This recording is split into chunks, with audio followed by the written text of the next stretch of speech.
hopefully that's not an omen as we start this, because I realized I had a graphic up at the beginning of the countdown.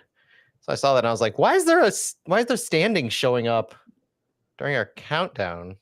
If we take the buttons away from both of us, there's no one to push the buttons. That's true. Yeah. little behind the scenes is that, we push the buttons. We are our own editor.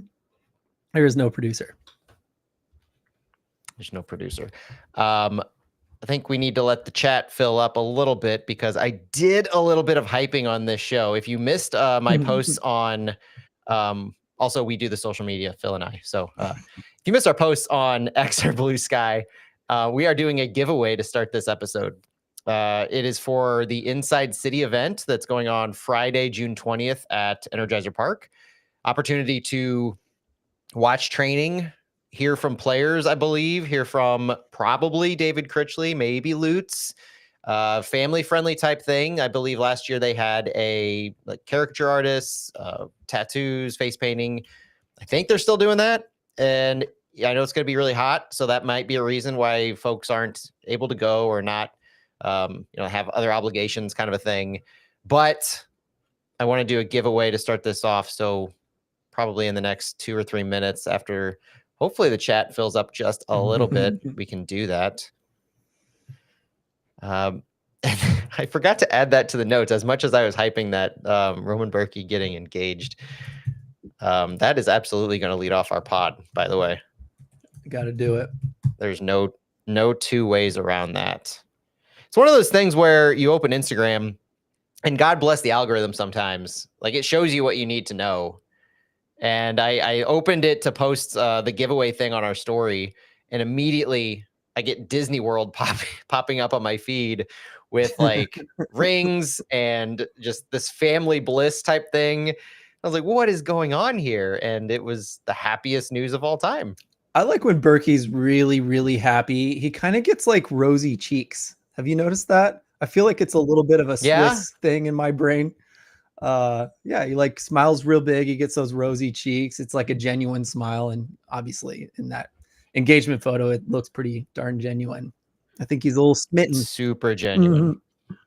A little bit. Yeah. It's hard to contain himself on those kinds of things. That's for sure.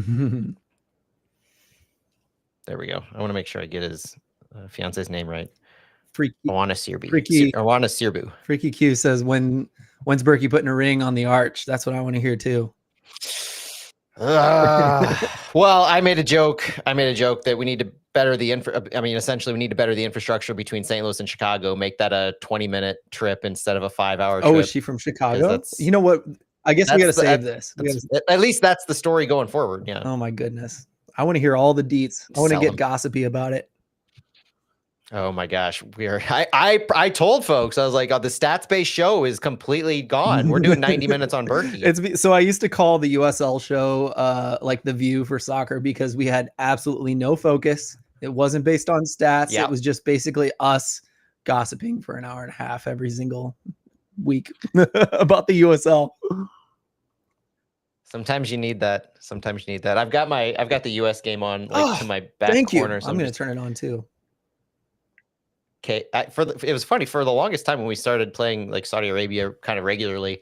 I kept forgetting what KSA stood for, and Kingdom. For better or for worse, it's kind of ingrained in my brain. Yeah. I forgot my drink outside of my room, so I'm going to let you rip for just a second before we do this trivia thing. Jerry Hayes says high-speed trains 2026. I'm a big fan of high-speed trains. And I followed the transit guy on Twitter and Instagram, and yeah, good stuff if you don't follow him. But I would love there to be a high-speed train between Chicago and St. Louis would solve the problem. I feel like they could live in both cities. I know. He could go to training and literally be home in like an hour and a half. And be fine. That's legit. Folks are talking about the train from Chicago or from St. Louis to Kansas City. No. Yeah, exactly. The real, nobody wants to go to Kansas City for anything anyway. I mean, yeah. There's a Iowa furniture joke somewhere in there. Is it Iowa? Nebraska. Yeah. Same thing. See, they can't even do furniture stores that are memorable right next to their stadium. All right, so we're doing this before the pod, so I think let's just go ahead and jump into it. If you're in the chat, get your fingers ready, because we have multiple friends of the pod actually who have reached out that said they have some tickets available they're unable to use, either personal prior commitments, folks backing out due to heat, something. So we have some tickets to give away for the Inside City event. So I am going to do what I usually do, ask my trivia question, and I will. It's going to be first come, first serve. So we have potentially multiple tickets. So if there are multiple right answers, I will try my best to take down the order in which I receive them on X, YouTube, and Instagram at the least. I think Facebook is even live at this point. We're doing pretty well for ourselves here. And before I do that, though, I feel I need to prep this question, because it's not a question I think a lot of people are going to immediately understand, even though I've tried to talk about it. Our buddy Chat City Tactics talks about this all the time. And so it's related to the stat goals added. If you're looking at the stream, look right now, because I'm going to go over really quickly what goals added is before I ask this question. It's also going to come up in the pod itself. Goals added is a measure of a player's total on-ball contribution in both attack and defense. It calculates each touch and how much it changes the team's chances of scoring and conceding across 2 possessions. So as soon as a player receives the ball, their team might have a certain percent of chance at scoring and conceding. And so the next touch, the next action will change that. And so you get goals added as a percentile based on that touch. And this is across 6 different categories. It's basically how much you increase your team's chances of scoring or reduce your team's chances of conceding by any of these actions: shooting, receiving, passing, dribbling, interrupting, and fouling. These categories have multiple things that they're contained in. So dribbling, for instance, it counts for carries, take-ons, miscontrols, dispossession, so the attack and in defense. So that's important to note here, is that goals added is a stat across the board that tries to even out a player's contributions in helping their team one way or another. So defenders who are center backs, for instance, and they may get passing goals added that is a low number, because they might have a center back who they're not progressing the ball, like Kyle Hebert. He might not be progressing the ball up, but his defensive work cancels that out, so to speak. So he might have low passing goals added, but he'll have high interrupting goals added. And that at the end of the day is you've seen the charts on Blue Sky and on X of the goals added across the team. Now, an example of how this works really quick before I ask the question is the Seattle simplified version. So 3 actions into a possession, Seattle's trapped on the sideline and has a 1.5% chance of scoring and a 1.3% chance of conceding. You can see at that top part of the screen. In this example, Nico Lodero's switch, and this is an old screenshot, as you can tell. Nico Lodero switches the ball from the left to the right, moving it closer to goal. And so Seattle goes from a 1.5% chance of scoring and a 1.3% chance of conceding up to a 3.1% chance of scoring and a 1% chance of conceding. So it adds on, if my math's correct, 1.6% chance of scoring, and it reduces 0.3% chance of conceding. And so it adds 0.019 goals added. And that's a percentile, that's 1.9% increase, right? So you can see how this works. Now, my question, if you're not lost yet on this one, my question is, who leads City in goals added so far in the 2025 season? And if you want bonus points, who is the highest rated goals added player in an individual category so far? So who leads City in goals added so far in the 2025 season, and who is the highest rated goals added player in an individual category that I will show right here. And if you're kind of lost, toss out a player's name that you think does really well often and either helps in the attack or defense in any of these categories. So we're going to guess one overall winner and then one for each of those categories. Well, we have a bunch of tickets to give out, so I'm going to take, honestly, if somebody gets correct the who leads City in goals added so far, then you'll get the tickets. If you want to guarantee the tickets, regardless of if you're first, second, or third, if you get both of them right, I'm going to give you the tickets, even if you take a little bit. The first 2 guesses are exactly what I would have guessed. First 2 guesses are not correct. Okay, good one. Okay. That keep guessing. And this is for tickets to Inside City. So if you have tickets to Inside City, I will love your answer, and you could decline the tickets if you want. But these are for the Inside City tickets. Okay, I have a third guess. Okay. These are good guesses. They are good guesses. Jason, this is not a bad guess either, Toy Shirt. No, these are we will circle back to the goals added in the middle of the show also, because there's some, I'm going to go over our leaders in each one of these categories to kind of show who's been doing the best in each one of these categories here.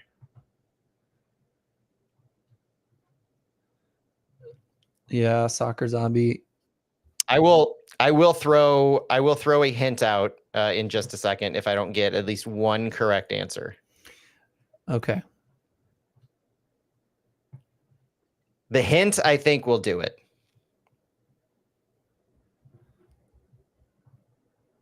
I've settled on my backup plan. I was between two players. Okay, go ahead. I'll throw the hint out.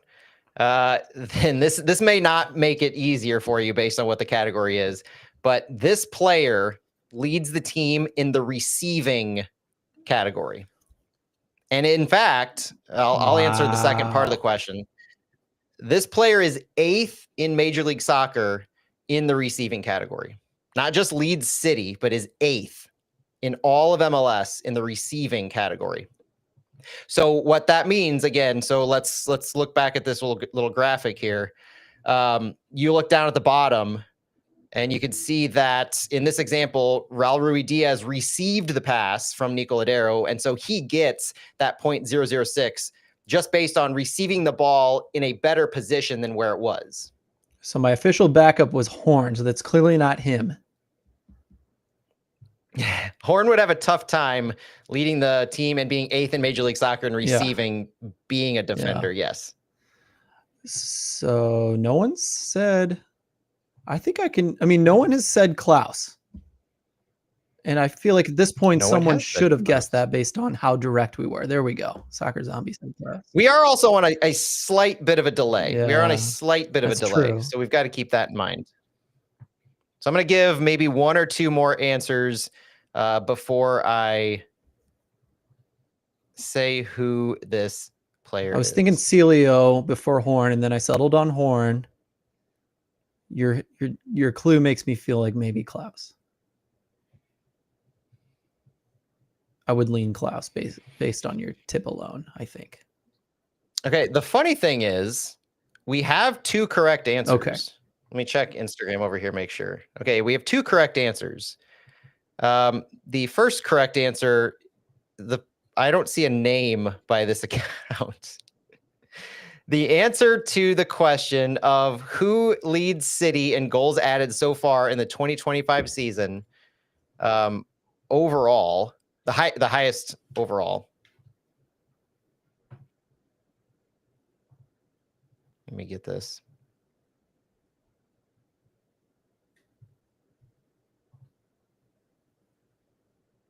Badger. I never would have guessed. Never once would I have guessed that. He doesn't play often lately, but he leads the club in the receiving category. 1.2 goals added. That is the highest individual number of all of them. So of the dribbling, fouling, interrupting, is highest individual. He has 1.22 total goals added, which is tied for 39th in Major League Soccer. So congratulations to, if this person wants the tickets, reach out to us on either Instagram or, reach out to us on Instagram or X, send us a DM. Also, Matthew Melly had the correct answer right after him, right after that person. So also send us a DM on the Flyover account, and we'll hook you up with some Inside City tickets. Did that even cross your mind, Phil, as a possibility? Not even close. Number one, I didn't think he had enough minutes, and then I just didn't think. I don't know. Here, And if we're going to talk about goals added later, like the more I see goals added stats, the more I think they're pretty worthless. And I feel like this adds to that. Well, like I said, it's not scoring. Scoring is its own. Shooting is its own category. I mean, there's 6 categories that try to even out the role. So yeah, we'll talk about it in a little bit. But I remember talking dribbling, fouling, interrupting. For the record, Thomas Tollen is second on goals added overall, with Henry Kessler, Kyle Hebert, and Timo Baumgartel all right behind them. So you can tell we've had a defensive-minded team, obviously, this year. Betcher actually runs away with it because of his receiving numbers. I guess I'm thinking like goals added, like the people who seem to benefit from goals added seem to be like, they're the ones that did a lot of things well in a single game. You know what I mean? When I see stats at the end of the game, I'm never like, yeah, that's the guy that I thought stood out today. It's always like, yeah, they did a little bit of everything pretty well. There's another stat that I've got here in a little bit that really backs up how, I don't know, you could say unlucky, you could say poor finishing, but how many goals Betcher should have. I mean, dude's putting himself in good positions, regardless of if he's finishing or not. He is absolutely putting himself in good positions to help move the ball from a poor position percent wise to score a goal to a higher. And this isn't like a knock on Betcher at all, but like he was not set up to succeed, and he's still getting that many goals added. That's all I'm saying. Guys, I am sick of the Simon Betcher slander. I will not stand for it. I have never once wavered in my support for our number 11. But I've never been called out on it in a press conference. I've never dropped a stat on social media. About that. I'm sorry. Don't you put this devil on me, Ricky Bobby. That was your chance to redeem yourself. But I want to say, I mean, maybe we talk about it later, but Matt, when you see a goals added stat, like, what do you get from it? What do you like, or what do you look for in that stat? I look for players doing their job. I look for players who are doing what they are supposed to do on the field and doing it well. And that is, individual positions are judged differently. So Kyle Hebert, for instance, if I look at Kyle Hebert, and I see his goals added over the course of the season, and I see negative in receiving, negative in passing, almost even in dribbling, I'm like, yeah, that makes sense. And then I look at almost 1 for interrupting and a 0.1 for fouling.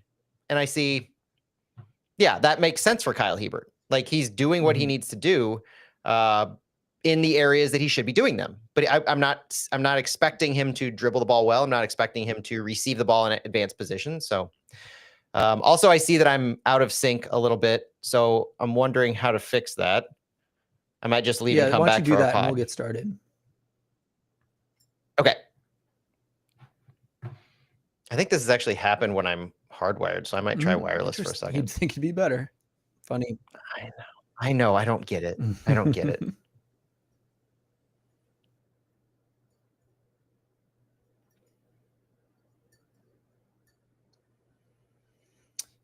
I just turned on the national team game, and it's like the same lineup as last time, so I'm not that excited. But they're holding their own against Saudi Arabia, who did well in the last World Cup, so that's good.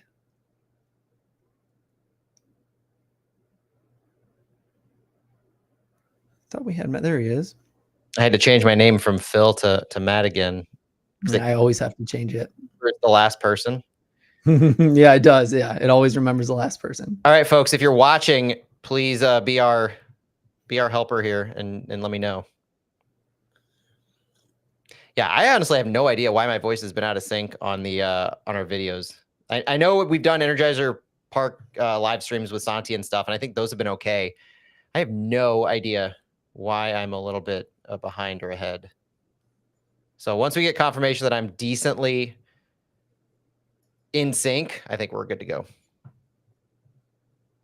All good. Okay, let's do it. I'll take Jerry's eyes. I mean, she's probably wearing Berkey's gloves, and so I trust anything that she's doing right now. She's typing with his gloves. Yeah. I'm just not meant to be on the left side of the screen. Oh, it is awkward when this happens. I've noticed that in the past. I don't know. Anyway, I'm ready to go whenever you are. Here we go. Oh, Abo, thanks for that clarifying that. That makes sense too. So it's Saudi's like B or C team as well. Good to know. All right, here we go. Hey. Oh, I hit the wrong button. Here we go. Welcome everyone to Flyover Footy. It is special in that it's not on the radio. It's not on KTRS. Oh, and that sound means it's going to be a bit more of a wandering podcast today. Matt's opening his beer, and we're going to be talking a lot. Stats will definitely come into play. Matt's here to give us lots of that, but we're going to have a big conversation about our midseason and where we stand, everything in between as well. The chat's going strong, so I'm excited to bring them in. But speaking of bringing them in, Matt Baker, how you doing, man? Doing all right, Phil. Excited to be here talking about City at the break of sorts with a week and a half, thanks to the Club World Cup, I suppose.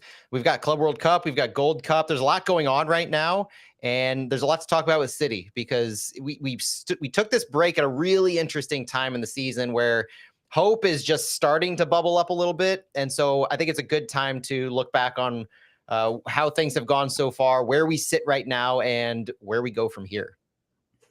Yeah, and I think we were saying lots more questions than there are answers, which should, I think, make this show pretty fun. So I'm excited to talk it out, especially with you, Matt. You and I tend to bring different viewpoints, and I'm really excited to kind of hear those two next to each other so I can reevaluate everything I've been thinking in the last several months. We're going to start light, though. We're going to start it light with fun. Matt was saying he kind of opened up Instagram or got a whole bunch of notices, and it was like this happy family at Disney World. It was, and what it turned out to be was an announcement of Roman Berkey is now engaged and has like a family now, it looks like, or will have a family. I don't know. It looks like it. I don't know. You take it from here, Matt. He looks very happy. It's wonderful news, and this is like royal family kind of gossip for me personally is how I feel about it. I mean, it feels that way. Yeah. At Thursday evening, everybody kind of just saw it at one time on Instagram where Oanu Sirbu, Roman Berkey's girlfriend of almost 2 years, posted a joint post on Instagram that was basically announcing that they're engaged, their engagement. And we don't know if they became engaged at Disney World. We don't know if they celebrated at Disney World after their engagement. But there are definitely some happy family vibes going on with Roman Berkey. And so we're happy to see this. We love this for Berkey, love this for his new family, and exciting that he's able to do this on this break. Obviously, we know how important the mental aspect of the game is, and not that this was ever a concern. Obviously, he's in a happy relationship and things seem to be going well for him off the field. But this is just something that's fantastic to see a player experience who's the heart and soul of our team. We wish him and his fiance now the best, and we're excited for them on all aspects. Do we know much about her? Her name sounds foreign, right? A really interesting name. The rumor she lives in Chicago. I mean, it's not really a rumor based on her Instagram. And I feel like we're really delving into like People Magazine, Inside Us, or whatever that is. Us Weekly territory. Get comfy, Matt. We're talking about it. Global real estate advisor, certified negotiation expert, pricing strategy advisor, and the pin is in Chicago. So that's where the jokes come from about Roman Berkey potentially signing for the Fire, et cetera, when his contract ends. All of it's garbage. But, you know, high-speed rail. High-speed rail. I'm starting. Carolyn Kindle, please build that high-speed rail. Fund it between St. Louis and Chicago, so that all of this can be put to rest. You don't have to worry about anything. Listen, the money won't go to the cap. Okay, so it can be money off the books. We can messy this thing. Let's do it. Yeah, anything to keep Roman Berkey in St. Louis, we'll take. That's right. All right, Matt. Thanks for letting me make you a little uncomfortable with the gossip hour there. But some other news has come this week that Johannes Horn is officially announced by the club that he's not going to be returning. So how many weeks are left with him?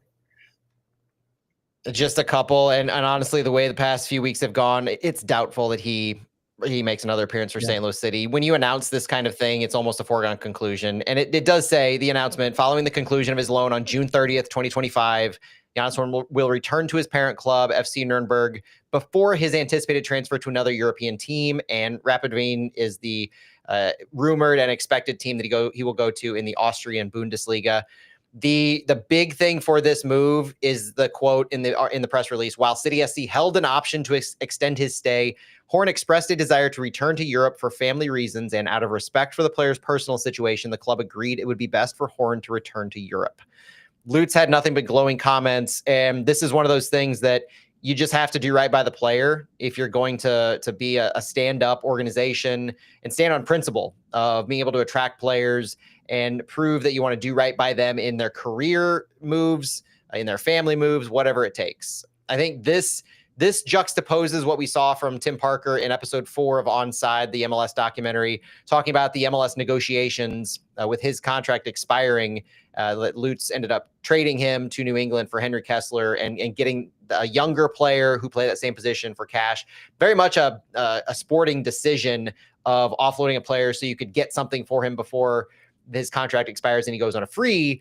This was a player on loan, so you didn't have him signed in general, and you're allowing him to go back to his parent club and pursue playing time in his home country or home region of sorts, out of the interest of his family. So I think this is good all around. It's good for Horn. It's only detrimental, I think, to the sporting side if you believe that we don't have a plan to sign another left back, or you don't have full faith in Jay Reed, for instance. But honestly, Giannis Horn, his best position, in my opinion, and what he told me earlier this year, was left center back in a 3-man back line. He can play left back. He can play a left center back and a 2-man center back. But, this isn't the worst thing in the world operationally for City, given how our depth chart and our formations have been working out. And ultimately, we just wish Giannis the best. And I think the love and support that St. Louis fans have shown him in this past week has just been admirable. And not only that, but he seemed to be genuine when he said, I loved it here. It wasn't that I wanted to leave, because you might wonder that in the situation he's been in since he arrived. It hasn't been pretty, right?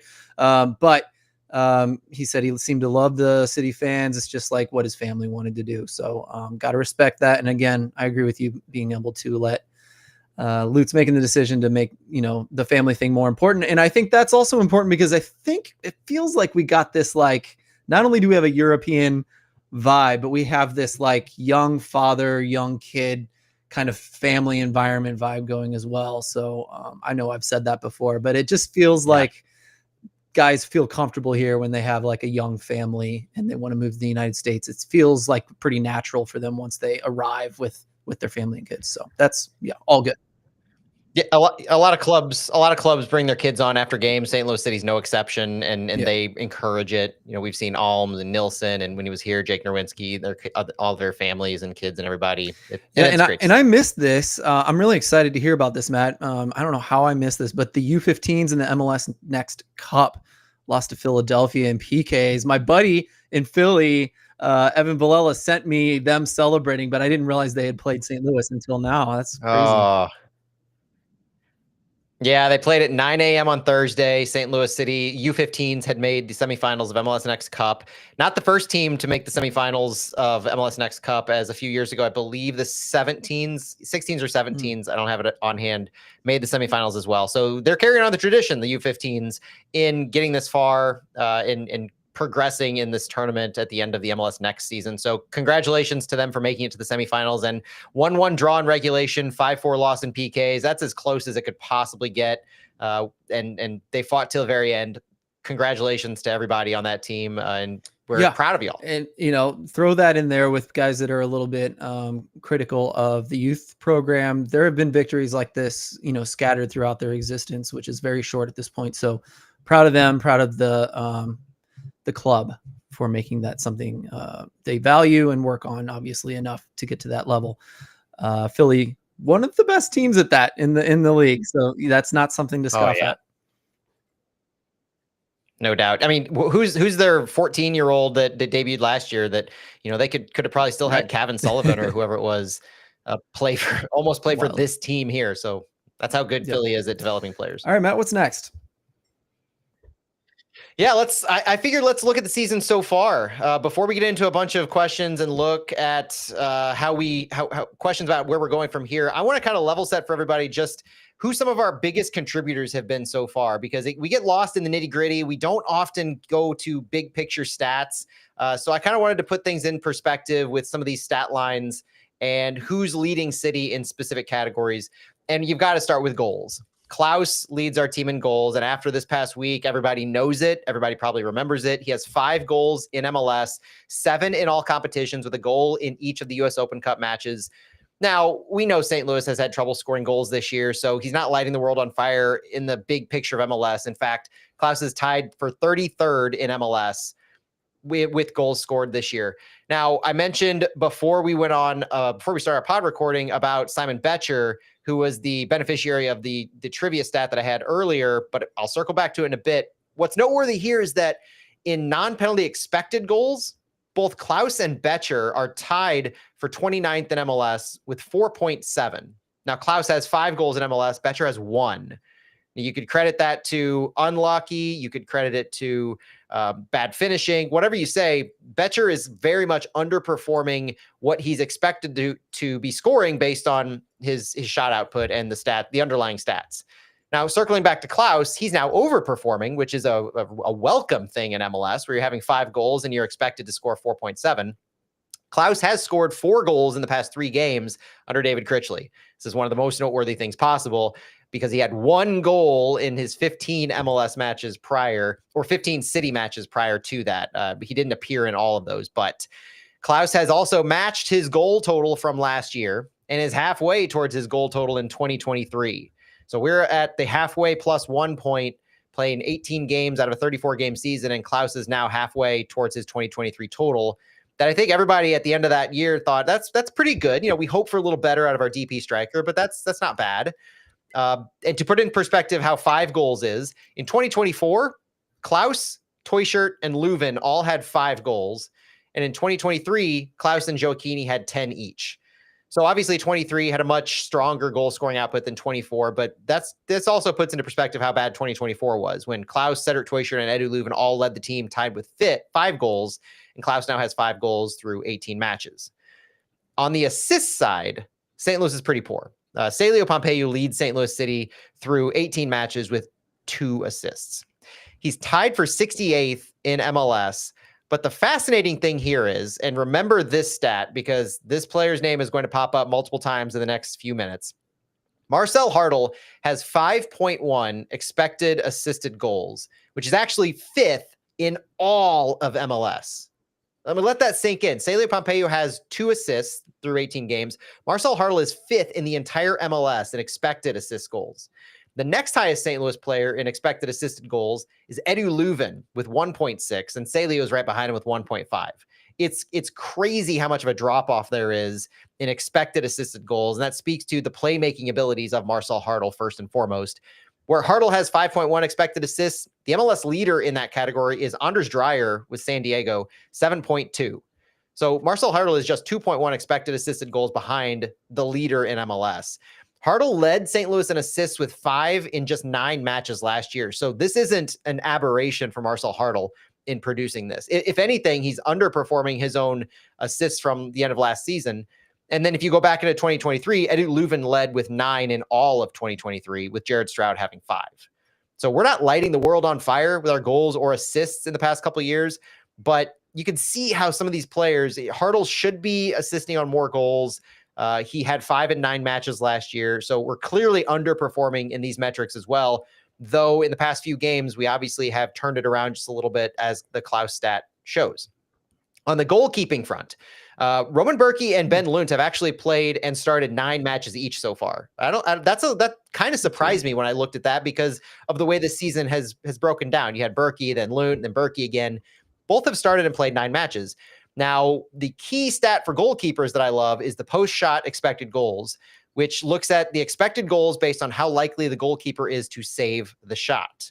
It really reinforces the shot-stopping capabilities of a goalkeeper using the advanced metrics like XG.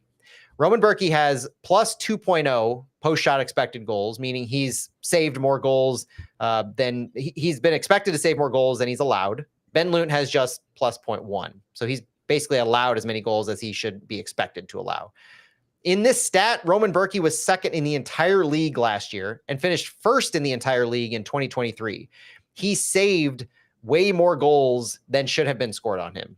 He was overperforming that stat. But in 2025 so far, Roman Berkey is 16th, very much middling. You can credit it to Olaf Mellberg's defensive work, credit it to his injury coming back after that, and just the disparity in how St. Louis has played so far this season. Now, the last couple of things I want to talk about are the shot creating actions, goal creating actions, key passes, and touches. And this is where Marcel Hartl will shine. Shot creating actions are the two offensive actions leading directly to a shot, and they can include passes, take-ons, drawing a foul, in addition to any kind of dead ball pass. So with those two offensive actions leading directly to a shot, Marcel Hartl has 76 shot creating actions. 76 actions Marcel Hartl has taken have led directly to a shot, with Conrad Wallem being next on the team with just 31. In this stat category, Marcel Hartl is 12th in all of MLS in shot creating actions. In goal creating actions, meaning the two actions that lead directly to a goal, which can include passes, take-ons, and drawing a foul, Simon Betcher leads St. Louis City SC with 4. Betcher's tied for 92nd in MLS, so this is not something, obviously, goal scoring that St. Louis has had much success with. Betcher's foul drawing capabilities is highlighted by this stat. In key passes, which is passes that lead directly to a shot, similar to shot creating actions, Marcel Hartl has 46 and leads City by a long shot. Conrad Wallem is second in this stat with 14 and Saleo with 11 key passes that lead directly to a shot. Again, Hartl has 46, Wallem 14, Saleo 11. In 2024, Edu Leuven led St. Louis with 45 total throughout the year. And in 2023, Leuven led with 46. So Hartl has had more key passes. Hartl has had as many key passes in half a season as the leader in this stat has had in both full seasons the years prior. That's how good he's been doing at getting the ball into areas that can have a shot. And in overall touches, the amount of just sheer touches by players, where you would expect center backs to have this, maybe fullbacks, maybe a defensive midfielder. Marcel Hartl leads the team in touches with 968 so far this year. Kyle Hebert is second with 913, and Conrad Wallem is third with 729. Hebert, just by the volume of matches he's played, where he was a mainstay before David Critchley took over, that explains his volume.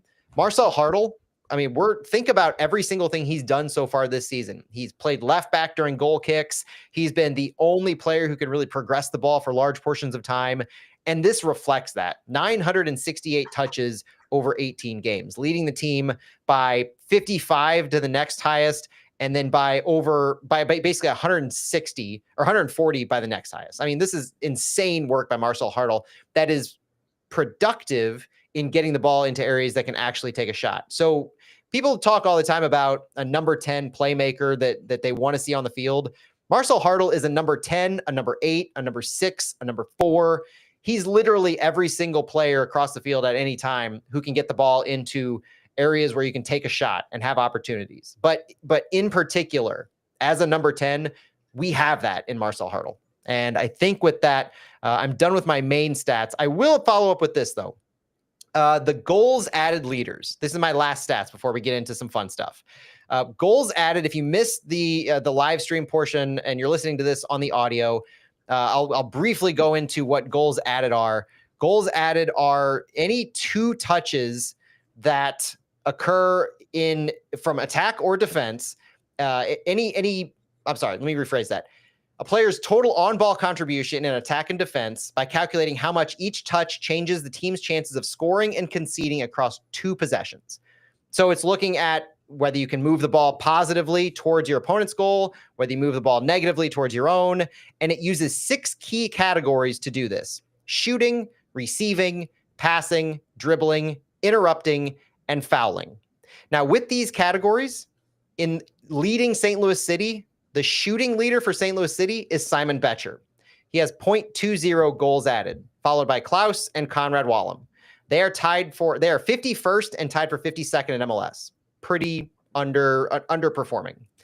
In the receiving category, Simon Betcher leads St. Louis in this category as well with 1.2 goals added and is 8th overall in Major League Soccer in the receiving category of goals added. That means basically he receives the ball and in positions that are so great in comparison to where the ball was passed to him over and over and over, he accumulates receiving points in the goals added category. Passing, meaning you are the one that passes the ball from a lesser position, a deeper position into a more dangerous attacking position. Thomas Totland leads this for St. Louis with 0.38. That is 60th in Major League Soccer. So again, we don't have a lot of high performers, but Thomas Totland leads St. Louis in passing. Dribbling, there's only one guess for dribbling. It's Celio Pompeu. He's 28th in MLS with 0.48 goals added. And this is no surprise for dribbling. Carries, take-ons, dispossessions even. So you can have a defensive capability for dribbling that gets you points. Interrupting, which is tackles, interceptions, blocks, clearances, recoveries, contested headers.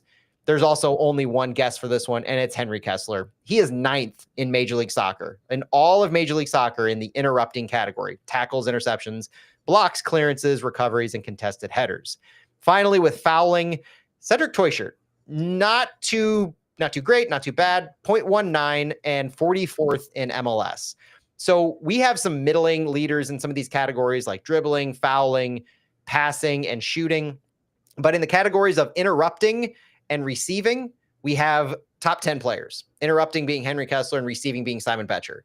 Overall, St. Louis's goals added leader, when you put all these categories together, is in fact Simon Betcher. 1.22 total goals added, which is good for tied 39th in Major League Soccer. And with that, I think I'm done with my stats, getting you caught up in how St. Louis City players are so far in 2025. I think hearing that, what stood out to me the most was just, just how amazing Hartle is. I think that's the big takeaway here, and I'm sure we'll touch on, going over this intensely later. But like figuring out how to use him best and make him more successful, to me, it should be like, yeah, you get the team in order, but like if you want to win, if you want to get into the playoffs and go somewhere, figuring out how to use Hartle best is like job one for the coach, whoever that is, I think. Right. And optimize him. Yeah. And I was going to say, like Lutz, like we're going to talk about the transfer window. I think that's the overarching, like, do we need to talk about players or do we just need to try to like, how do we utilize, optimize Hartle? That's like the thing. Putting him next to Dreyer and having him have stats like similar to Dreyer, it gives you an idea of like, that's where we could be if we were using him properly, or if we had guys to put it away, because clearly he can set them up. So could not agree more. And Dreyer's an MVP candidate at this point. In fact, I'll even say this: watching him run constantly between our defenders, if San Diego had found him more often, I think they would have won that game much faster. So was it a draw or a win? I don't remember, but we didn't win. I know that. First game was a draw. I think the second game was a loss. I don't have that in front of me, but eye test from me. Yes, Anders Dreyer's very good. Okay. Anything you want to say before we move on? No, I mean, that's a perfect segue. Talking about Anders Dreyer as an MVP of the entire league. I think it's a perfect segue to our next like category, a pro, Matt. Segment. Midseason awards. So we're just Matt came up with these categories. And I think we can just read them off and say our piece on each one. MVP of the first half, Matt, who would you choose? Yeah. I mean, we just got done giving the explanation for why. And it's Marcel Hartle. Matt's answers are always like pretty much my first thought. And so I try to be different than him. In this category, there is no other answer. Like, especially under Mellberg, Hartle was the one just making stuff happen when all hope felt lost. So yeah, that's my answer. Matt, what would you say? Who would you say is the best defender of the first half in 2025? I went with Henry Kessler because I remember those first 5 games, the shutouts, and talking about Henry Kessler as a potential defensive player of the year candidate. Before he got injured, Henry Kessler was top 5 in about 3 of those categories that built up the interrupting goals added. Talking about blocks, clearances. This guy was doing everything, and when he went down, you could tell our 3-man center back group took a nosedive as far as the quality. I thought that Henry Kessler has been the most important MVP of the defense, if you want to call it that. And I think for me, it was most notable in his absence how much things kind of I agree. changed. Yeah, like we were so solid under Kessler, and he just was that perfect sweeper.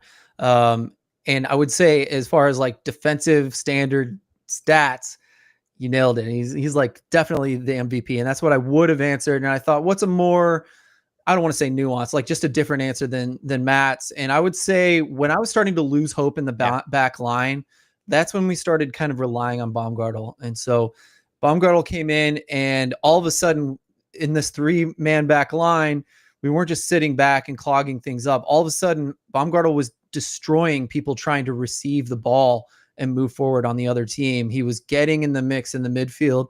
And on top of that, he was pushing the ball forward more than any of our other defenders. He was finding good passes deeper into the field, not just long balls, but on the ground. So I would say you could even kind of combine this answer into one, is like Kessler and Baumgartel might be like the perfect 1-2 punch as far as City going forward. If they're going to, obviously they're going to stick with a 4-man back line. I think that's really nice. Like you might be a little bit scared of speed between those two, but they're both really smart and take good angles, and they're both really physical. So I think, those two have done a really good job and deserve some accolades for it. I will say the one stat to back that up is Timo Baumgartel is second on our team in tackles and in interceptions with 38 overall, and Akil Watts is top on that. Midfielder, different positioning, but as far as center backs go, he's top notch on that regard. The player we've missed the most in the first half of 2025 due to injury unavailability. There's really not much discussion about this. You could argue either one of these players. I mentioned the stat that Ben Lunt and Roman Berkey had started 9 games each. My choice, because I got to go first, was Edu Leuven. And I think that's a no-brainer in what he brings in the games that he's been playing in, and obviously who we've had to replace him elsewhere. And especially with the loss of Chris Durkin, our midfield has been pretty suspect at times, and the depth has been really tested. But Edu Leuven, not just in the midfield, but I'll point to the free kicks, the corner kicks. I love Marcel Hartl in just about everything he does. I don't want Marcel Hartl to be taking our free and corner kicks. He just hasn't shown that same quality and that same ability to not just make things happen himself, but to put the ball into the best positions in comparison to Edu Leuven. Hartl is the MVP of my season so far, despite the quality of his free kicks that he's taken, which hasn't been to the Leuven level, in my opinion. So Leuven offers so much that we've been missing. And it's really, I don't want to harp on it too much because we know why. We can't be angry about it too much. He's picked up a knock here recently with his hamstring that he seemed to have picked up in training last week or the week before. So that's frustrating, obviously. But the reason we've been missing him so much just makes us hurt that much more for him and his family. And I honestly, a lot of fans saw that video that his church put out about Edu Leuven not too long ago, like last week. And personally, I couldn't make it past half of the video. I was there during the press conference where he announced what was going on last season. I broke down in tears during that press conference. I could barely hang it to keep it together. So that tears at me, knowing why we've been missing him. So I'm talking about the soccer implications, yeah, but it's such a struggle on both sides of things, the emotional and the sports fan in me on this loss. Absolutely. Again, that's the obvious answer. And I think even some of the things so my choice is Berkey. And I think you miss him partially because, I think this team just competes better when he's on the field and playing and kind of yelling, his high expectations. So I think with him out, not only were things off, not only were we missing key players, but I just think like his presence wasn't there to have a high standard of like, we don't give up here. We push further, we push harder. We run this system to the best of our abilities, even if it's not a system that we love or have faith in. So, having Berkey out and, just adding a few more saves probably it might've even saved Melberg's job. I would even say that because Berkey is that good at times. So, well, the crazy thing is that Berkey even told us that Melberg wasn't using him in distribution and on the ball as much. So we were missing Berkey even when he was on the field at times, it seemed. Well, And his work in the recent his work recently, oh, man. if you've watched our 2 center back look, the way that we spread our center backs wide from Roman Berkey and allow him to step up on the ball and as a defender at times, and be a third center back of sorts that allows our fullbacks to push up, that allows us to get numbers in the attack because Berkey's allowed to do so much work that he is comfortable in doing. So Olaf he wasn't just missing Berkey when Berkey was hurt, but he was misusing Berkey at times, especially based on Berkey's own. I'm going to throw this in because we're rolling right now, right? I've been wanting to, like, those Berkey quotes after Mellberg left were the most damning quotes I've ever heard from a player after a coach left. Like, not only did he say he was misusing Berkey in his opinion, of course, but like there was no plan for the buildup. Was the weirdest thing I've ever heard someone say when Mellberg was actively throwing players under the bus for not being able to adequately build up. He was literally saying their quality wasn't good enough to build out of the back. And clearly this man was giving very little direction, according to Berkey, right?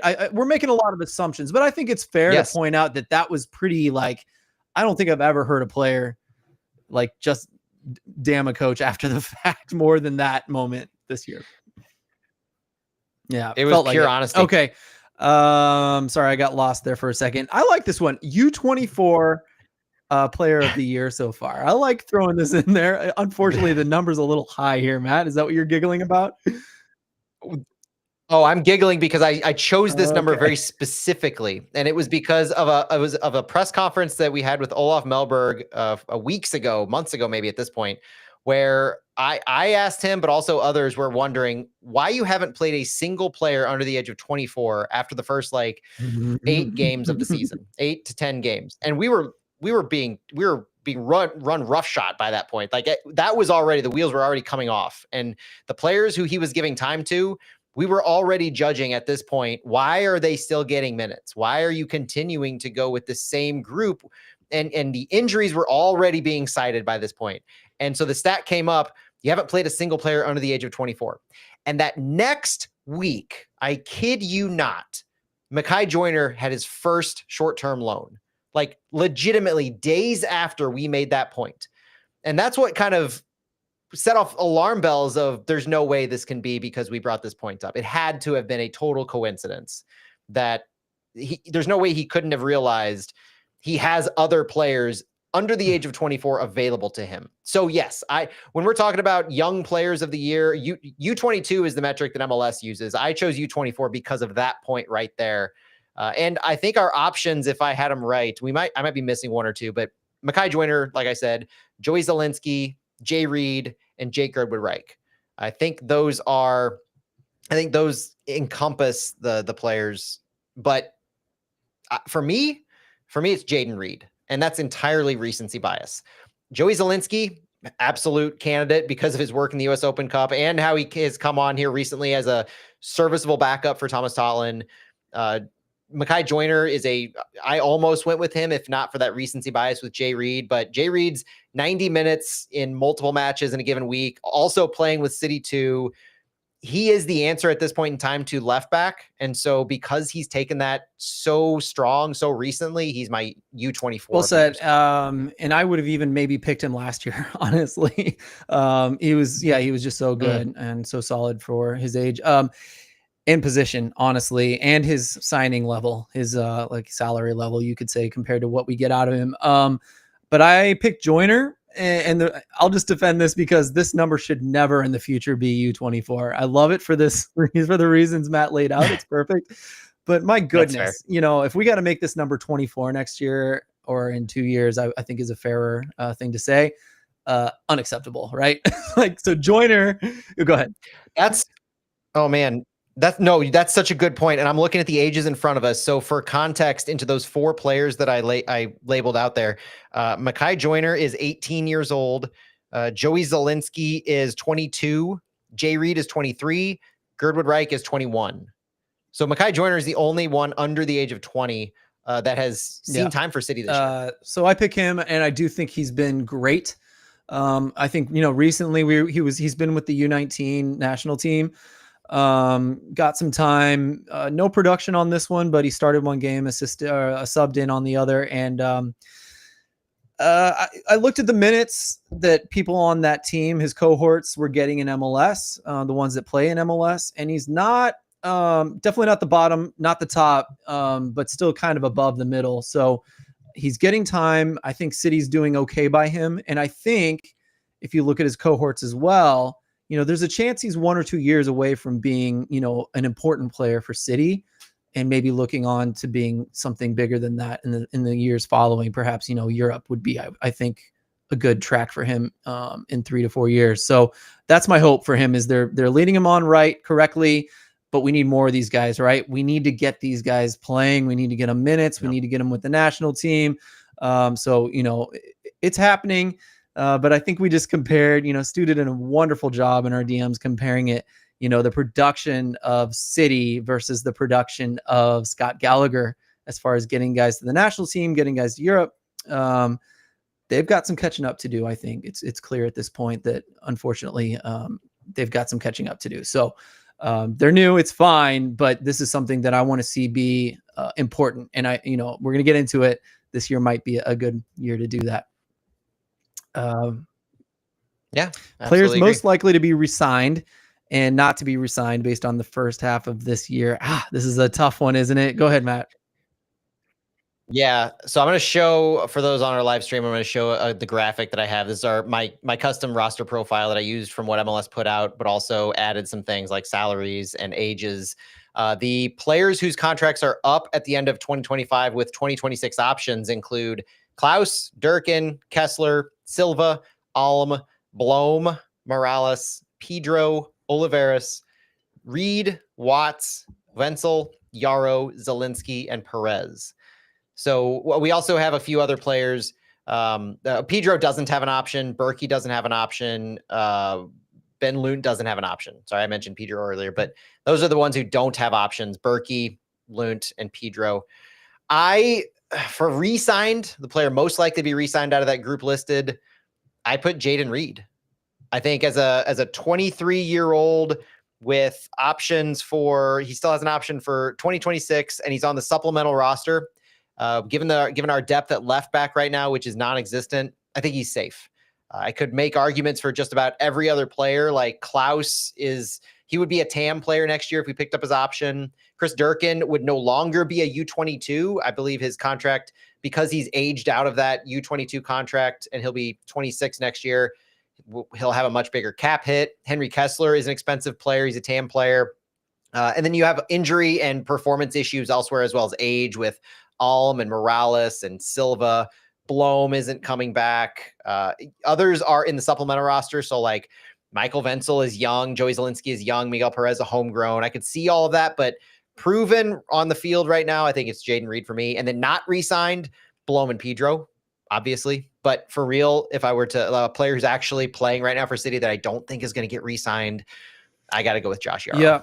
I agreed with you with Reed, and just kind of throwing both these answers into one is like, I agree with Yarrow only because I'm looking at these guys that we could re-sign, and looking at like Wenzel. I kind of feel bad for the guy. Now, I do think he's been injured this year, but I feel like this is a guy that deserved a chance this year, even before the season started, signing Baumgartel and Horn, using a three center back line. Like Wenzel very easily could have plugged in at an outside center back role, and we were a little bit short on that role. JGR, we just talked about, he's not on this list of not resigning, but I'm just going to change the question, because I agree with you on Reed, Yarrow. We need to make room for these young players that we brought in to develop and use them. So, Morales, like, let's re-sign Perez unless we think he's fallen off on quality. Like, maybe he can't cut it. That's okay. But I would love to give him a little bit more of a try if possible. And I feel like he, in some of these games, could have done the Morales job. Not when we were missing Leuven, perhaps, but every other moment, I feel like Perez could have done anything Morales did. JGR needs to be played, so that's tough. But anyway, you guys get my point.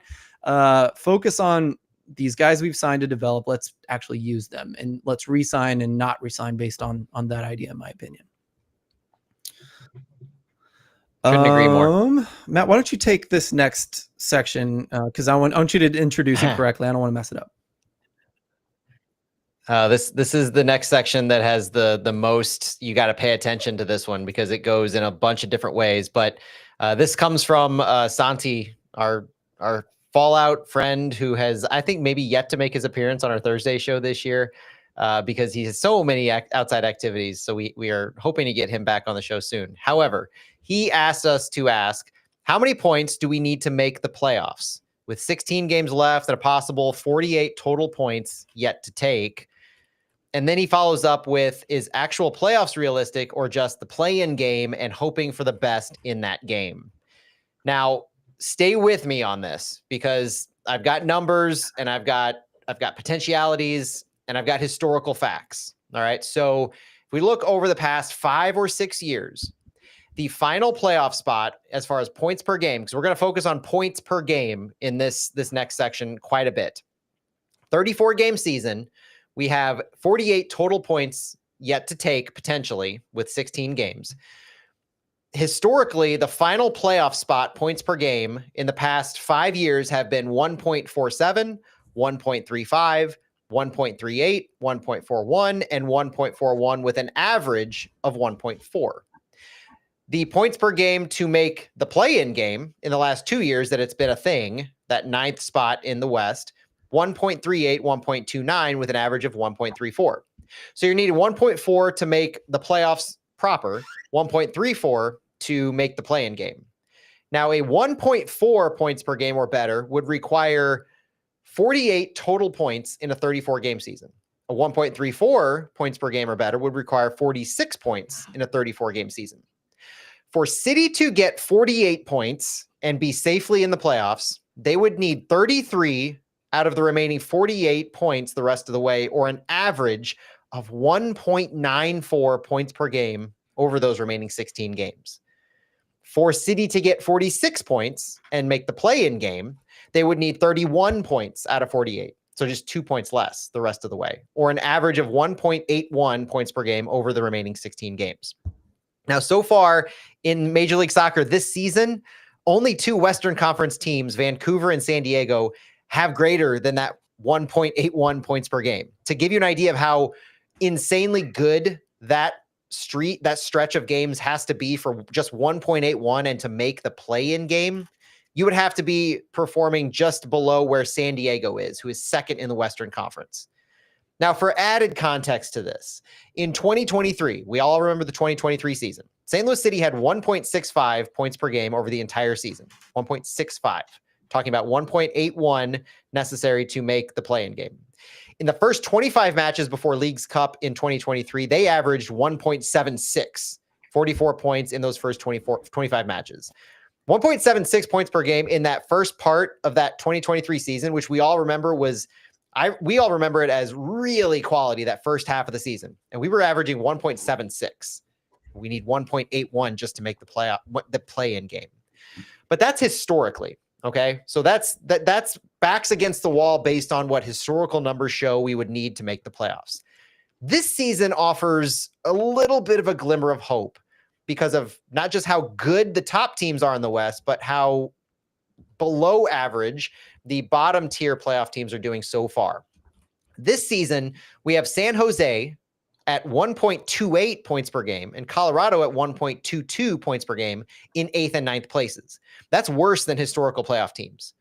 Now, if we use that and say, based on the teams right now in 8th and 9th place, for City to climb above that 1.22 points per game pace, they would need 42 total points, meaning 27 of 48 points the rest of the way, or an average, in this case, of 1.69.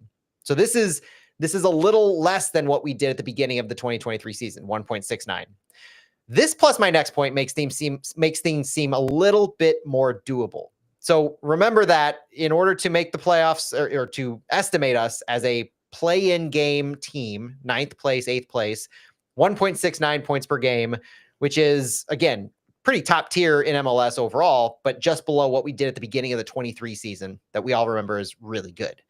So Santi also asked, how many points will the team need to get before the transfer window so that our signings have a chance to save the season, which is a totally valid question, because we know from last year, if things get out of hand too far, even a pretty good season at the tail end can't save you if you've already gone too far down. So rather than pull numbers out for this, because that's very subjective, what I wanted to do is look at the remainder of the schedule and say, how many matches do we play from here on out in these 16 games that we play a team between us and the playoff line, or those at the bottom of the playoff picture, for what we like to call 6-point matches. So you play a team between where you need to be and where they are, and you pick up 3, they pick up 0. It's a 6-point swing of sorts. So we have matches left against San Jose in 8th place, Colorado in 9th place, Dallas in 10th, Houston in 11th, RSL in 12th, and we don't have any matches against SKC left in position 13. We don't have any against Colorado either. So of those teams, San Jose, Dallas, Houston, and RSL, all between us and those playoff positions, 7 matches out of our upcoming 16 are against those teams, including 2 matches each against RSL, Houston, and Dallas. These are the matches that we have to win, and probably have to win both of them against all of these teams to have a legitimate hope for the playoffs. So the points per game can definitely happen. We can get to that level. It's going to take really strong efforts against RSL, Houston, and Dallas in all 6 of those matches. The numbers are against us by far. We are definitely not out of the playoff hunt, but in order to do that, these 3 teams, Real Salt Lake, Houston Dynamo, and FC Dallas, I cannot overemphasize the importance of these matches, and San Jose, the San Jose Earthquake that we just beat in David Critchley's first match. That's another team in 8th place. So teams can rise and fall, and you'll have some mid-tier playoff teams that might fall out. You're having these cusp playoff teams like Houston and Dallas try to make the climb up. If St. Louis is going to have any shot, they really need to take as many points as possible against these 4 teams: Real Salt Lake, Houston, Dallas, and San Jose. That's the ticket. That's the path to the playoffs, is through these 4 teams. I like it. Matt, do you want to give your feelings, your thoughts on that? I mean, those were all kind of facts, but I kind of want to hear what you feel about that. Well, a lot of the feelings are summed up by Stu's question that he asked. So I put it to Stu and Santi. Hey, you guys can't be with us. What questions do you have for us to talk about? His question is, what is left to play for? And honestly, that seems like the realistic approach to this. I went through the facts and the stats and where we need to be and what we need to do and who we need to beat for this to happen. But let's be realistic. I've been called a Lutz bootlicker by certain people on social media, and you have to look at facts as much as you want to look at actual optimistic realities. And the facts of the matter are, this is going to be an incredibly difficult last part of the season for us to make the playoffs. Carolyn Kindle had set the expectation that our goal is to be a playoff team. And that goal is, once again, just like it was last season when Bradley Carnell was dismissed, in jeopardy. Hence, moving on from Olaf. That goal became in jeopardy.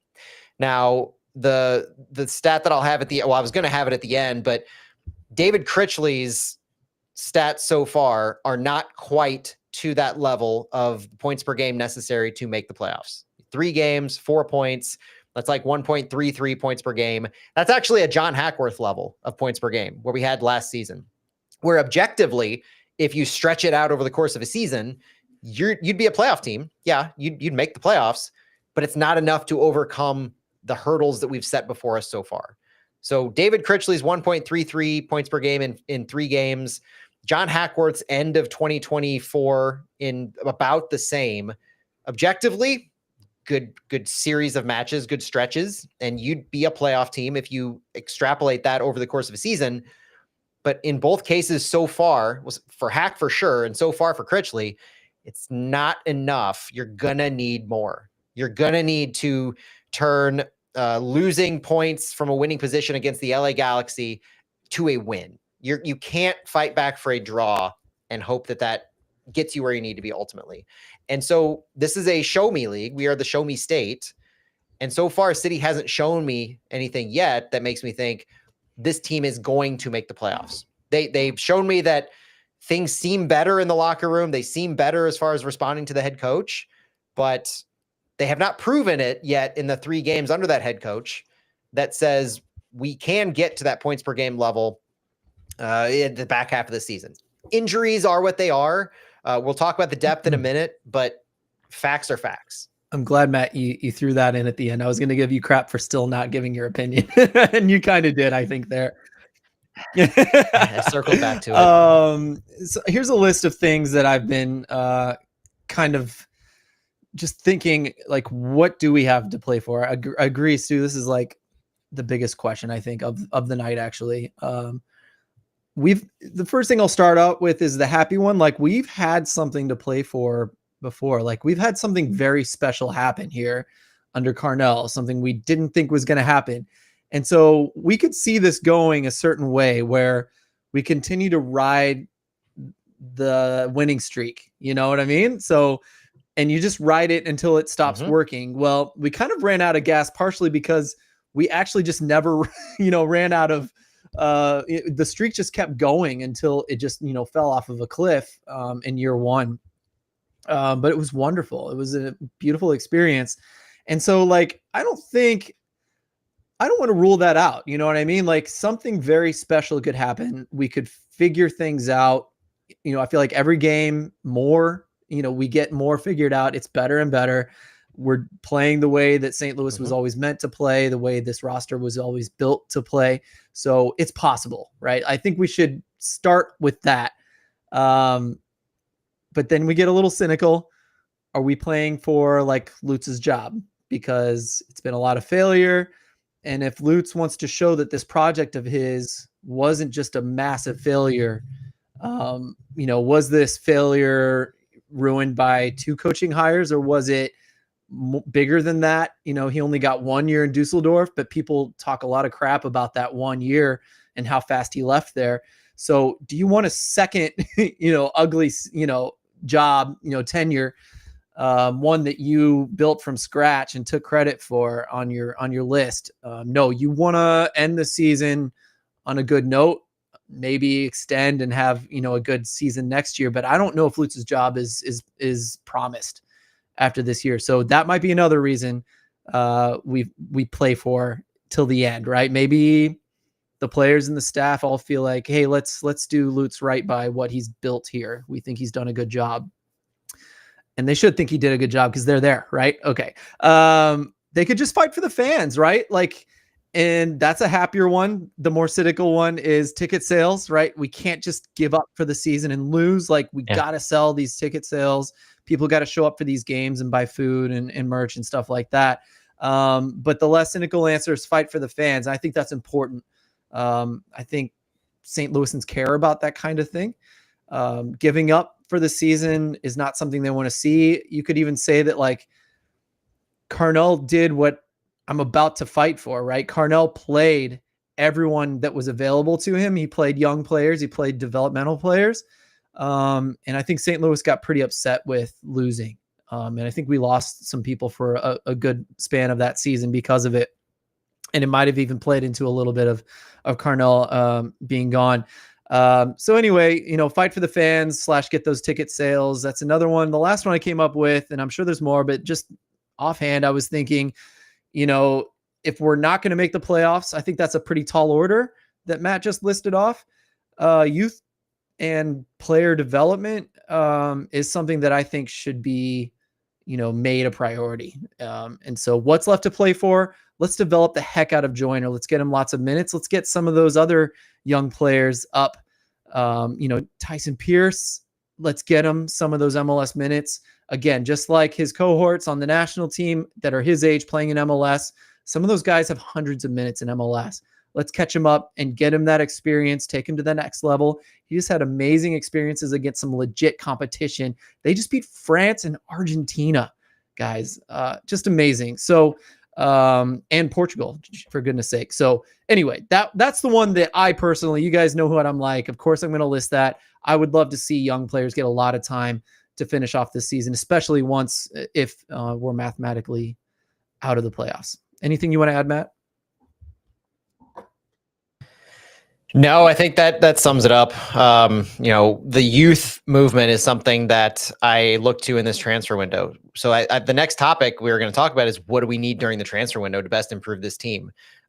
One thing I want to do for our live stream viewers is show the depth chart that I put together. I might be missing certain things like tags, international players, secondary positions, but the idea is you can kind of get a good feeling of where we need help. And in my opinion, the places we need help with are fullback, central midfield, and our attack, specifically on the right side. And I think the youth movement can play right into this because I showed and I talked about our club profile earlier. We are currently in the U22 roster construction model. We have 2 open U22 slots. We could switch to the DP model and have an extra DP slot and just have Durkin and JGR as our U22s. So there's 2 ways we could sign players. One is signing kind of an older, more established player that is of the highest quality we could get. The other is the U22s. And we continue to harp on the U22 initiative as something St. Louis has not taken full advantage of. We kind of used we got Chris Durkin. It wasn't a fresh signing of a U22. He was already on a U22 contract that we brought in. JGR was our first, into my eyes, true U22 that we signed external from MLS and brought in. And he hasn't done the quality of work consistently to provide value for that $800,000 transfer fee and the U22 slot so far. So I hope he continues to get minutes and develop. And so when we're talking about signing a central midfielder, we just signed one last year that was a U22. So the central midfield spot to me is more based on what do you think you're going to get out of Eddie Leuven? Do you think you can sign Conrad Wallem to a permanent deal? And how will that affect your team going forward? If you're concerned about Leuven long-term, which I'm not going to touch on more than that. If you don't think you're going to sign Conrad Wallem to a deal after his loan expires at the end of this season, you go after a central midfielder because Chris Durkin is also a question mark. You also have a question to him. So that's 3 central midfielders in this formation. And Conrad Wallem can play all over the place. He can play a 10. He could play wide attacker. He doesn't really play a fullback and a back 4. Like we haven't seen him there much. We saw him sub in for there briefly. He's more of a wing back. He is not a traditional fullback and a back 4. So I struggle to put him there long term. I've also heard that his contract and his price makes him a little untenable to sign. Whether that's true or not, I think that there's a question about Conrad Wallem, not the talent, but our ability to sign him. And with Wallem, with Leuven, with Durkin, with all those question marks in that central midfield spot, we have, I'm looking at 7 central midfielders: Conrad Wallem, Akil Watts, Miguel Perez, Edu Leuven, Alfredo Morales, JGR, and Chris Durkin. And if you have questions about 3 of those, an unprovenness with Miguel Perez, a 34-year-old Alfredo Morales, and the only one left is JGR as the U22, you've got to figure that position out. It's too important to not have figured out. So that's a priority, depending on how other pieces fall, that you need to make decisions on. Re-signing Chris Durkin, re-signing Chris Durkin and signing Conrad Wallem, most notably. The fullback spot is a problem. The fullback spot, we have Giannis Horn exiting. So I put him in italics on my left back spot below Jay Reed. So your starting fullbacks are Jay Reed at left back and Thomas Totland at right back. Joey Zielinski is now your backup at right back. And you could argue good or bad, serviceable. Yes, he's shown a lot of flashes here recently. He's also made a few key mistakes, most notably in that game against the LA Galaxy, where he made a pass that, potentially cost a goal that Jay Reed was hung out dry with. Jay Reed on the left side, kind of unproven long-term, but as a backup, the only other player I have at left back is Makai Joyner, and he's on a season-long loan. So you're going to have decisions to make there. Left back is a little more important to me to shore up than right back, but I think you have your top tier in both potentially, Jay Reed and Thomas Totland, which I'm fairly comfortable with. The question on that is you do have you have one senior slot open and I think one supplemental slot at this point, but the idea that you could sign a backup to one of those positions or promote maybe one of your sign to a homegrown deal or just get more use of Tyson Pierce next year. Maybe that's the plan at right back. You know, there are options in what you do youth wise on the fullback level. And the attack, to me, Phil, the attack is really where you have to go for those young U22s that show promise. They've had success at the youth level. They scout and they project to be superstars that you could eventually sell in the next few years, or you go with the DP route. Because right now, Hartle and Klaus as your DPs, you're thinking long term here. If you go back to the DP roster construction model, that's fine right now because you're going to have Klaus come off the DP books at the end of the season. So you could go back to the U22. You could sign a U22 in the offseason. That could work if you find the right attacker, because we do have depth a little bit there. I think I, in fact, listed Jean de Silva twice on my graphic, but you have some depth up there. The problem is Jean de Silva is better on the left than he is on the right. You have the perennially injured Rasmus Alm up there. Thomas Ostrak seems like he's lost recently in the system. Like he cannot find himself minutes. So that's another problem. And then Simon Betcher, you know, we'll talk about our ideal 11 in a minute, but Betcher, whether he's a sub for Klaus, maybe he starts on the right side. And then Caden Glover. Where is Caden Glover? What is going on with Caden Glover? This to me is the bigger question of our youth movement. I want to sign a U22 in one of these spots. I want to sign an attacking player to help us out, especially on the right side. But I'm most frustrated, like you said earlier, and I'm going to pick up on your point exactly earlier. The youth movement has stalled out for St. Louis City. And it's horribly frustrating because you have these youth national team call-ups that are still occurring with Tyson Pierce, with Mekhi Joyner. Caden Glover didn't get called up here recently. Miguel Perez hasn't been called up in 2 years, I think. And so your last homegrown signing was Mekhi Joyner last year, where he signed this year is his first year with City. He signed a City 2 contract last year, homegrown starting this year. And I'm not saying you need to sign a new one, but you need to figure out your existing ones. You need to start developing them, getting them time, having them take that next step up. Mekhi Joyner in particular. If I have him slotted in at left back behind Jay Reed potentially, because he could be a left winger, a left midfielder, that would be fine behind Salio. Totally good with that. Either way, you're having depth issues on one of those positions. And Mekhi Joyner's done all he can do at the MLS Next Pro level. He's gotten player of the month. He's gotten second in the Golden Boot race. Dude is at the peak. And he has to eventually follow that Jason Russell Rowe path that the Columbus Crew laid out for those elite goal scorers, those dynamic attackers that are growing through your system. And if Mekhi Joyner doesn't get that kind of opportunity soon, we're all going to be frustrated. So when you're talking about signing players, I'm not saying Mekhi Joyner being signed to or his short-term loan ending as that off-roster homegrown. I'm not saying ending that and bringing him into the first team is as good as a new signing, because we're not the St. Louis Cardinals with John Mozeliak here. That's not how we roll. We're talking about that plus bringing in fresh talent. And I don't want to look at it as bringing in these players to build for next year, because like I put in our chat, we did this last year. We had this conversation last year.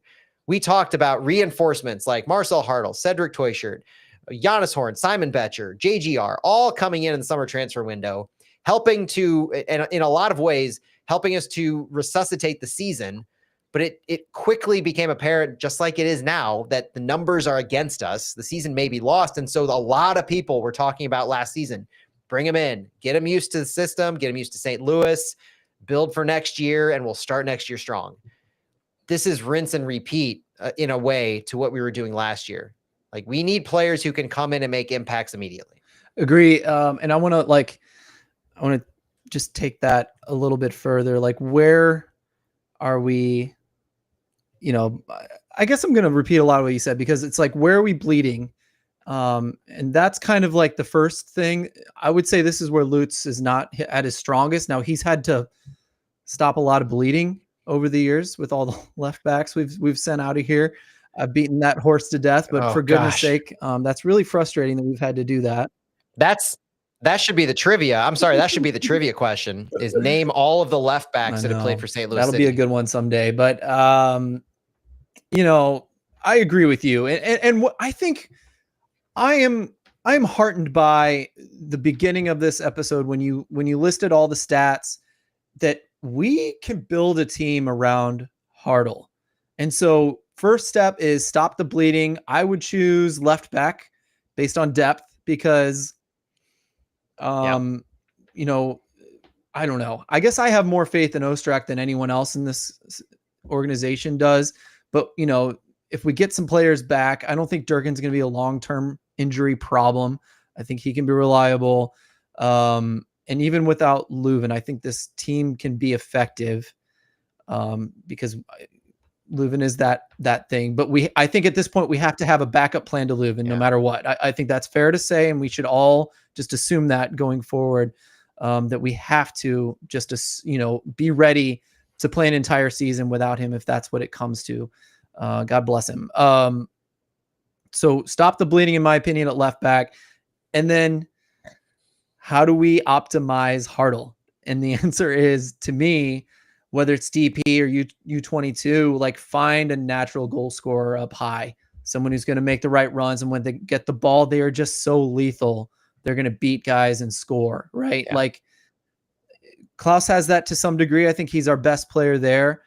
Toyshirt is there to mop up and score lots of goals. Betcher is so dangerous up top. He has the potential to be something special, but at the very least, he can sub in and score a lot of goals in a season in this system we've got. Yes. All of a sudden under Critchley, he looks like a normal striker again. So you just get, I just assume like a winger, Carlos Vela, Bouanga type, just someone who you can lump the ball up to or is going to make good runs, and Hartle can reliably beat a couple guys or have the ball at his feet just outside the box, send it to this guy. And Klaus is there to help. Toyshirt is there to help. Betcher is there to help. But most of the time, that guy is able to beat someone, beat two people, beat the goalkeeper, and get some goals just in the back of the net reliably. That's what St. Louis needs. And they're going to have to spend for it. I would like to see like a U22 guy be given like 1 or 2 years to do that.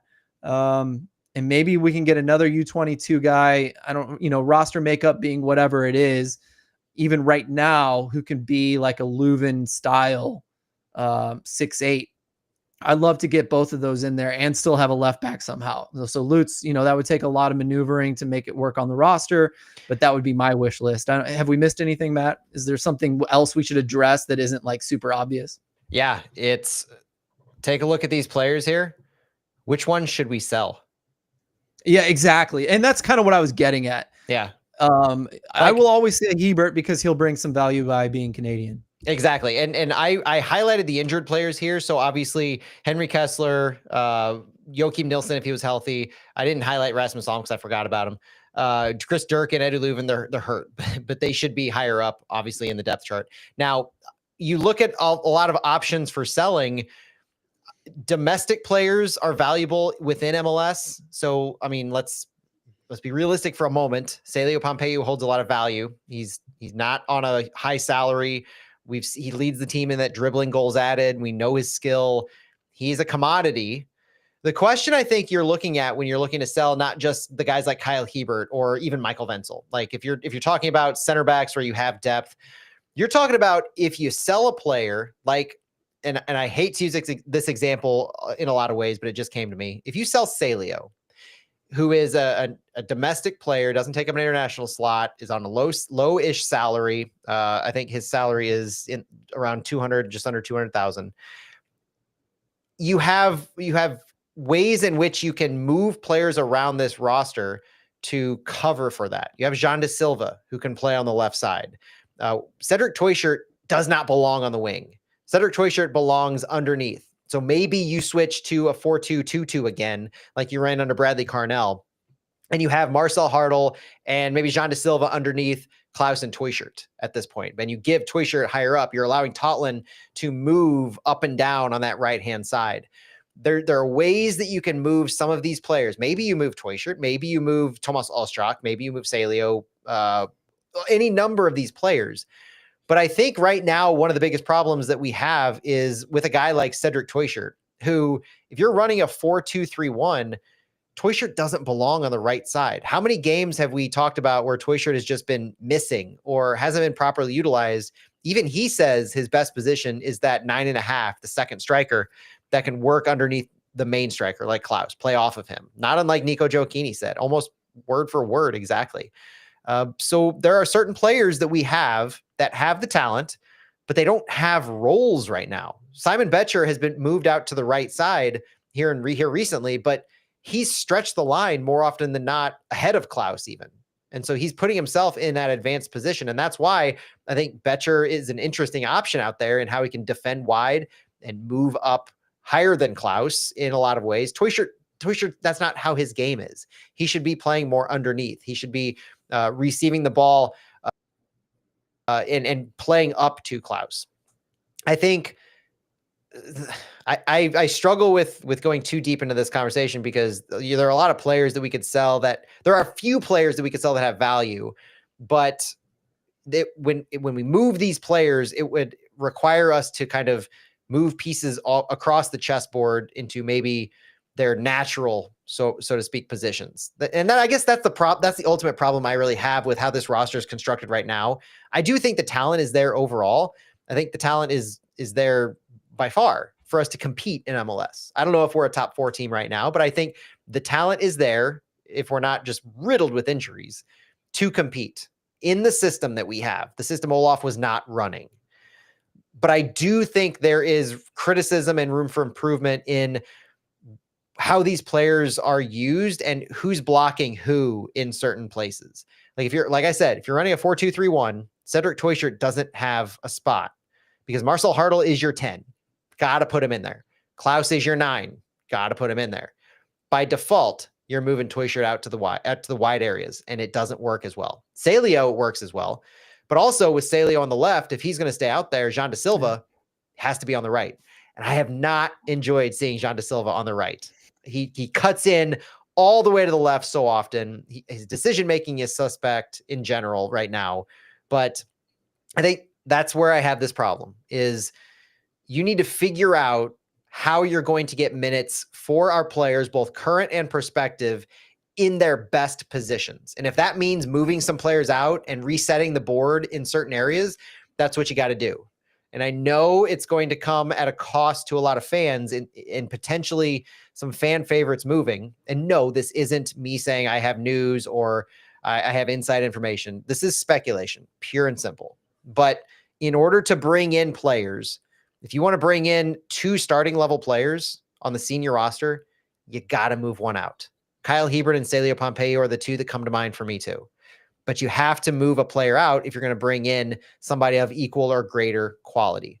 Maybe you find a taker and you lose money on a player. Maybe you find a taker and you gain money like Indiana Vassilev. We made a boatload of money on Indiana Vassilev, $1 million.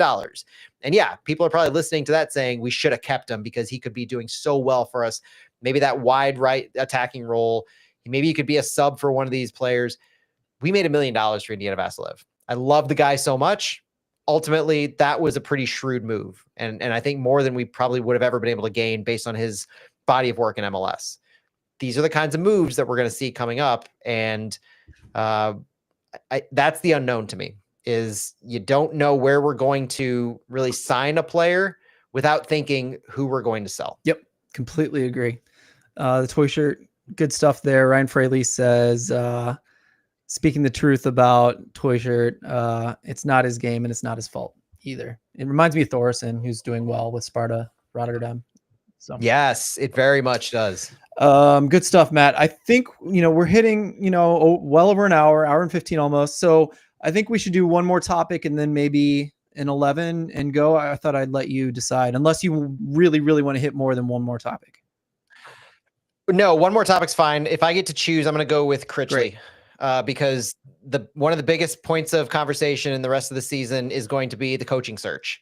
And we know David Critchley is the caretaker manager. That term used very intentionally as getting us back to the basics of St. Louis, caring for this team, and bridging the gap until we find a new head coach. There's been no timetable put on that head coaching search by Diego or Lutz, so it could last until the summer transfer window. It could last until September, October, or the end of the season, depending on how Critchley's doing.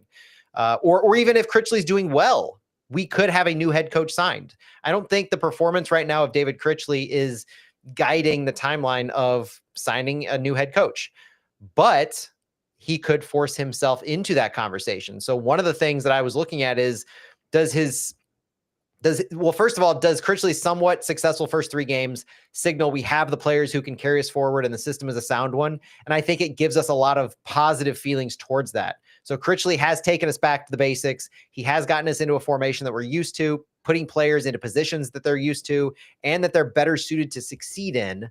And he's gotten us points and he's fought back. The players are willing to fight for him. So that's good. But are we on the right path with David Critchley, with this system, with these players? The stats that I have back that up to an extent. What they do is they really paint the picture that we've turned the corner. And I think that's my takeaway right now for David Critchley. It's not necessarily a fight for him to keep the job, because if we're talking feelings, if we're talking vibes, Phil, I'm all in on Critch. I am team Critchley through and through. He's a good person. He is friendly. He puts himself out there to the fans, to the media. I mean, the fan commission last week, he went around shaking everybody's hand with a surprise appearance. This is a dude who loves the team. He's been with the team since 2021, one of the first OG hires by City for the academy. He's grown up through. He's done the Mekhi Joyner job as a coach, where he's been signed basically in the academy, and then he's grown up to the first team. Like, that's what Critchley has done. But the question is, has his first 3 games really shown us that we're on the right path going forward? And it is a small sample size, but the stats that I have say yes. And that is that David Critchley's combined expected goal differential in 3 games is plus 1.3. All right. So we have 6.5 expected goals and 5.2 expected goals against. That's in Critchley's first 3 games. That's a lot of goals, right? We're not used to scoring that many goals so far in 2025. 6.5 expected goals, 5.2 expected goals against, a net of 1.3 expected goal differential. For the season, to give context, our expected goal differential is minus 3.6. And that's after those 3 games. So that means that under Olaf Melberg, we had a minus 4.9 expected goal differential versus Critchley's plus 1.3.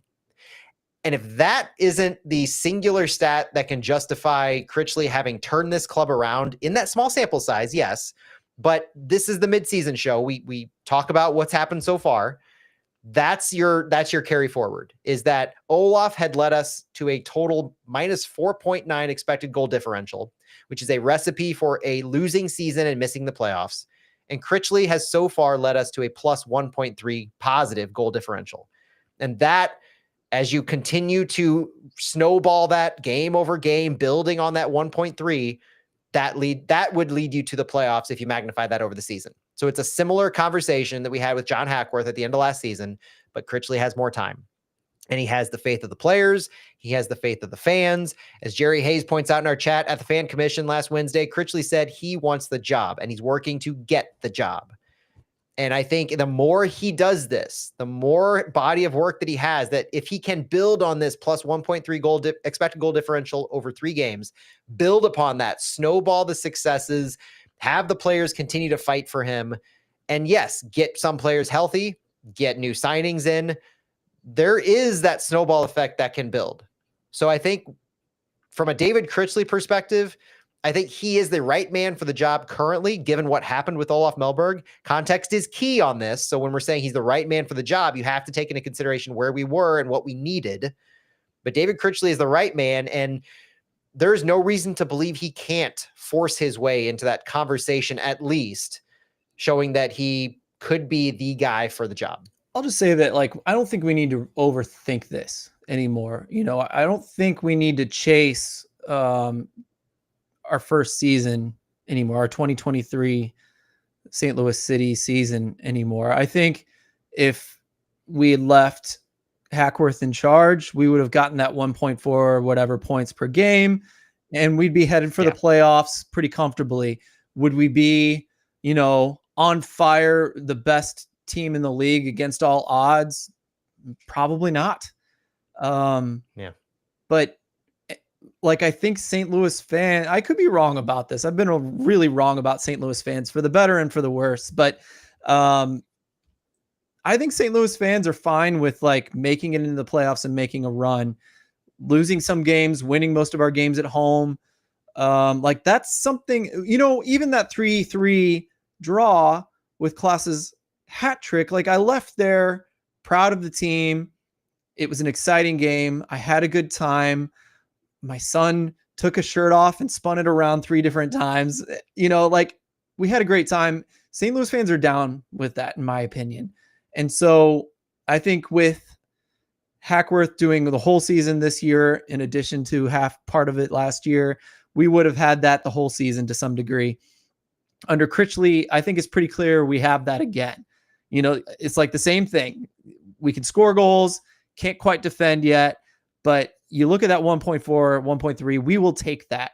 And I think it's time to stop chasing 2023. Just like stick with what we got and see how far it takes us. Offer Critchley like a small contract, one with options, perhaps. You know what I mean? That's rude, but it's an opportunity and it keeps him working hard. And it leaves it open that if things go bad again, it's like we can chase 2023 again after that. But here's the last point I'll make is I'm a little snake bitten. And I think Diego and Lutz should maybe even be snake bitten with themselves that, I don't know if I trust them to make a good decision at this point. We've got 1.3 per game in our hands. Are we going to go chasing something that has failed twice now? I don't think so. So I think we stick with what we got for a season for a change. Just mediocre with chance of improvement, chance of something special happening throughout the season. Either way, our team's going to fight for us and we're going to look functional, which is, to me, sounds great. So I'll take it. Looking functional actually sounds pretty good right about now. Is that rude? Yeah, you snickered when I was like, give him a 1-year contract with options. That's mean, right? No, I mean, he's told us that he not only wants the job, but this is his dream job. Like he's worked his way up the ladder from U16, 17, City 2 to this. Put yourself in his shoes. Like what you're not desperate to keep it, but you want to do every single thing in your power to keep this job. And he's saying all the right things. He's doing all the right things so far. And he's making everybody want to root for him, which with a piece of Olaf Melberg being, he never ingrained himself into St. Louis. He never really put himself into the community. He wasn't a forward face locally, best I could tell. And so when we got rid of him, he went back to partying with Jack Grealish. It was quick, right? He showed up on Instagram like the day after, or not the day after, but a couple days after, partying with Jack Grealish and going back to that lifestyle, right? So there's clearly a dichotomy here. And I think David Critchley fits more in that mold as well, what we're looking for, plus the success on the Love it. All right, Matt, I think we should finish with an 11. I don't know how you want to label it here. We kind of talked about what's our ideal 11 period so far in the season, or what is our 11 now. I'd like to stick with the whole, we're going to show what we want, which I think is like the best possible 11. It doesn't seem to make much difference anyway in what we set up. So best possible 11 based on who's on the roster. What would your 11 be, Matt? Best possible 11 based on who's on the roster. I've got Roman Berkey in net. No brainer. Back four of Jay Reed, Henry Kessler, Timo Baumgartel, and Thomas Totland. My central midfield is Edu Leuven and Chris Durkin. My attacking four, and I say attacking four because I think I might like a 4-2-2-2 on this one. Celio Pompeu, Marcel Hartl, Cedric Toyshirt, and Klaus. I went back and forth on Betcher and Toyshirt. I went with where does Conrad Wallem fit in? With no Leuven, you slot Conrad Wallem right in the central midfield. If you're doing a 4-2-3-1, I'm almost of the opinion that Betcher makes sense out wide versus Toyshirt, just based on recent history. Like seen Betcher have success there. Haven't really seen Toyshirt have much success there. But with Conrad Wallem, that's the biggest question is I want him to be one of my best 11. I just don't know who else I would take out. I don't want to take out Salio because I don't think Wallem is like overly better than Salio. Definitely not Hartle, not Toyshirt or Betcher in those roles up there. Definitely not Klaus. Jay Reed is maybe the only option that I would have. But again, I don't think Conrad Wallem is a true fullback. I think he's a wing back. And so I like Jay Reed in that role a little bit more. And Conrad Wallem is my super sub. Oh man, yeah, I kind of left Wallem out of my 11. So man, I don't think that's but he didn't start this last, man. Now I'm rethinking my thing. So here recently, Wallem had that double yellow, so he was suspended, and then he came back, and it turns out he had a calf injury. Oh, okay. So he had a calf injury before that last game. That's why he didn't start. And then he came in at halftime and he subbed back out because he re-aggravated it of sorts. So he's an injury issue or an injury thing to watch as training happens with Inside City on Friday. But same boat as like Kessler and Leuven and Durkin as far as injuries go. It makes sense. So I will change things a little bit, but just quickly, when you gave your thoughts about someone needs to be sold and you kind of talked about Toyshirt in that conversation, I'm kind of with you, or rather I want to say that I think Toyshirt actually makes sense to sell because he doesn't belong on the right wing, but I don't want to change away from this 4-2-3-1. I don't know if I even want to play a 4-2-2-2 because Celio doesn't belong in the 10 position. Like he's just not going to play there. So, I mean, which you can work around. Yeah. So I think I'd rather stick with having a 4-2-3-1. And I think I've thought like selling Toyshirt would actually get you value. People would want him. If he'd be willing, I think that would actually be a good thing for everybody in a certain world. But I will say the same exact lineup as you.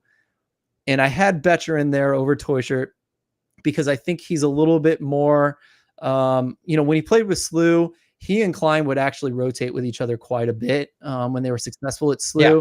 I think Betcher's just better, that G plus stat, goals added stat. He's good at a lot of things more so than Toyshirt is. So that's why I think Betcher's better as a right mid. But I actually think I would start Wallem there in my best 11, even over Betcher, who I've really enjoyed there. I think he's done a good job.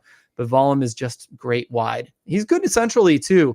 But if I put all my best players in the 4-2-3-1, I think Wallem at right wing makes the most sense in pulling Betcher out. Otherwise, I would maybe pull Durkin out for Wallem and play Betcher. But I still think having Durkin and Wallem on there is better than having Wallem and Betcher together. I don't know if that makes sense.